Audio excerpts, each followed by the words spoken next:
Hai hello, salam sejahtera Malaysia. Selamat datang ke channel Fels Lifestyle. Saudara-saudara, tuan-tuan dan puan-puan semua, sebelum ini kita mendengar bahwa salah satu menteri di dalam kabinet kerajaan perpaduan yang yaitu juga adalah seorang ahli parlimen yang terlibat dengan siasatan SPRM berkenaan dengan rasuah yang menghampiri RM 100 juta, yaitu menteri dari KSM ataupun Kementerian Sumber Manusia.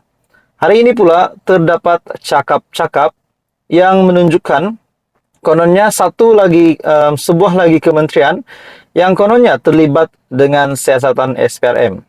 Nah, pada akhirnya menteri dari Kabinet Kerajaan Perpaduan sendiri, salah satu menteri ini membuat pengakuan, yaitu Menteri Komunikasi dan Digital, yaitu Fahmi Fadzil, akhirnya membuat pendedahan bahwa SPRM boleh pantau pegawai saya untuk elak penyelewengan.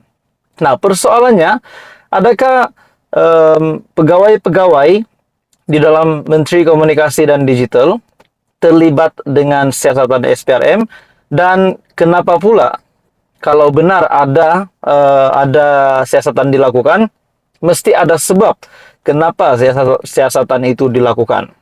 Nah, di dalam artikel ini, Menteri Komunikasi dan Digital, Fahmi Fadzil, meminta SPRM untuk membuat semakan dan pemantauan berterusan ke atas semua pegawai di pejabat beliau dalam usaha mengelak berlaku sebarang penyelewengan.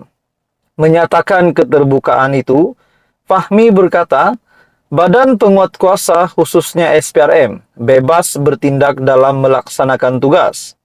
Saya meminta SPRM buat semakan ke atas semua pegawai saya untuk pastikan tidak berlaku kecurangan. Sekiranya ada yang diambil tindakan oleh SPRM, kita juga akan ambil tindakan.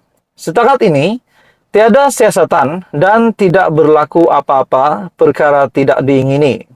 Katanya selepas menyampaikan anugerah perkhidmatan cemerlang APC Kementerian Komunikasi dan Digital KKD tahun 2022. Sebelum ini, saluran Telegram edisi siasat mendakwa Fahmi dan Menteri Sumber Asli Alam Sekitar dan Perubahan Iklim Nik Nazmi, Nik Ahmad memecat pegawai masing-masing kerana dipanggil SPRM untuk membantu siasatan rasuah.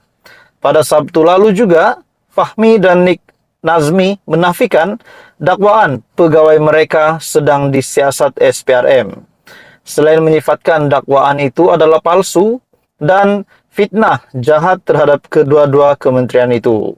Mengulas dakwaan itu, Fahmi berkata, tomahan bersifat jahat itu sememangnya mencalar imej beliau dan pejabat menteri. Susulan itu, beliau berkata, fitnah sedemikian perlu ditangkis dengan pihak yang memfitnah diheret ke muka pengadilan. Nah, pada akhirnya Fahmi Fadzil, Menteri Komunikasi dan Digital, buka cerita, tampil dengan kenyataan bahwa tiada sebarang siasatan yang dilakukan di dalam kementerian di mana beliau menjadi menteri, dan juga berkaitan dengan saluran Telegram edisi siasat yang mendakwa Fahmi dan satu lagi menteri, yaitu Menteri Sumber Asli Alam Sekitar dan Perubahan Iklim Nik Nazmi, Nik Ahmad memecat pegawai masing-masing kerana dipanggil SPRM untuk membantu siasatan rasuah. Itu adalah menurut Fahmi sendiri adalah dakwaan palsu dan ingin mencalarkan imej mereka sebagai menteri di dalam kabinet kerajaan. Nah, saudara-saudara, akhirnya Fahmi Fadzil membuka cerita bahwa itu adalah palsu. Jadi, saudara-saudara, apa komen Anda? Teruskan bersama di dalam channel ini untuk info yang seterusnya. Info padu, info hangat disediakan di dalam channel ini. Anda dipersilakan untuk tekan butang like, share, dan subscribe. Halo semua, salam sejahtera Malaysia. Saudara-saudara, tuan-tuan, dan puan-puan semua. Selamat datang ke channel Fels Lifestyle. Baru-baru ini kita digemparkan dengan satu lagi isu di mana berkaitan dengan rasuah. Kali ini rasuah ini yang berjumlah ataupun bernilai RM 41 juta dan juga melibatkan seorang pemimpin, saya boleh katakan seorang pemimpin, yaitu blogger politik.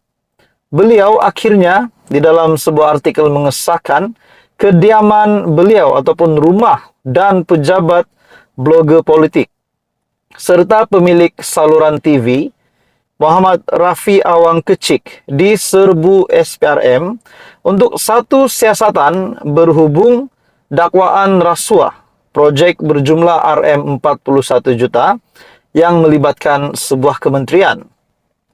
Seterusnya pada pagi Jumat, di mana rumah dan pejabat blogger politik tersebut pada Kamis lalu telah diserbu SPRM, dan pada pagi Jumat pula Muhammad Rafi direman selama 2 hari untuk tujuan siasatan daripada sebuah syarikat yang beliau diberi peranan melobi bagi mendapatkan proyek tersebut. Muhammad Rafi direman selama 2 hari untuk tujuan siasatan atas dakwaan menerima rasuah Rm 1,3 juta daripada sebuah syarikat. Sebaik berita penahanan beliau terdedah kepada umum, pelbagai persepsi dan tanggapan tidak baik segera muncul di pelbagai medium media sosial. Nah, lagi-lagi kita mendengarkan tentang rasuah. Setelah Perdana Menteri, Datuk Seri Anwar Ibrahim, yang kita lihat setelah beliau menjadi Perdana Menteri, kita dapat lihat SPRM semakin agresif, semakin aktif untuk melakukan kerja, bahkan pendedahan demi pendedahan kita boleh dengar hampir setiap hari ada saja pendedahan berkaitan dengan rasuah. Nah, yang terkini pula rumah dan pejabat blogger politik serta pemilik saluran TV internet NR Channel Muhammad Rafi diserbu SPRM. Dalam artikel ini, persepsi yang berlegar dan dimainkan ialah beliau sekarang ini seolah-olah sudah kaya hasil duit rasuah. Walhal peranannya hanyalah melobi dan sama sekali tidak memiliki sebarang kuasa mempengaruhi atau meluluskan proyek. Secara umumnya pula, kerja melobi adalah perkara biasa bukan saja dalam perniagaan, malah dalam hampir semua urusan dunia moden dengan bayaran tertentu dikenakan atas persetujuan bersama. Untuk bertemu dengan Presiden Amerika pun perlu melalui dan membayar pelobi terlebih dahulu, maka bukanlah asing pelobi juga diperlukan untuk mendapatkan sesuatu proyek. Lumrahnya, tiada syarikat mampu beroleh kontrak tanpa lobi atau tanpa peranan pelobi. Jadi, di mana Muhammad Rafi boleh dianggap bersalah dalam hal ini? Kerana peranannya sebagai pelobi adalah secara persetujuan bersama. Pada Ahad lalu juga beliau sekali lagi hadir ke pejabat SPRM untuk menyelesaikan perkara lain berkaitan siasatan.